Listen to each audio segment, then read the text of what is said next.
So really, since the trade deadline, I had this thought that this is a better team for the playoffs than they are the rest of the regular season because of the trades that they made.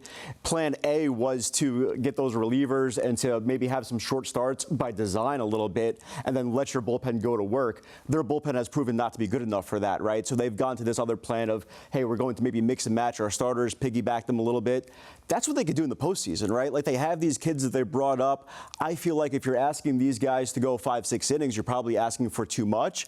If you're asking these guys to go 3 innings here, 3 innings there, yes. And those problems that Harper alluded to, the lack of quality starts, the lack of bullpen depth, that doesn't matter so much in the postseason because you're not really needing to rely on 5-6 relievers. You could just use the same couple of guys over and over if they're hot. And by the way, the Mets lineup, they contain Juan Soto. It has Pete Alonso. It has Lindor. These guys have postseason success, postseason experience. So I actually like the Mets' chances if they get in once they get in, because I believe that they will get in. And that last point that Will made, too, right? I mean, we played 150-plus games this season. Correct me if I'm wrong. Has there been a stretch where Pete Alonso, Francisco Lindor, and Juan Soto have all been scorching hot at exactly the same time? Hasn't happened yet. So, you know what? You hold out hope that maybe it happens in October. Number two, obviously we've seen teams over the years limp into the postseason, but then suddenly they find it and they play really good over those 3-4 weeks and go on a magical run. Mets to a certain extent last year, but they had to play a little bit better to get in.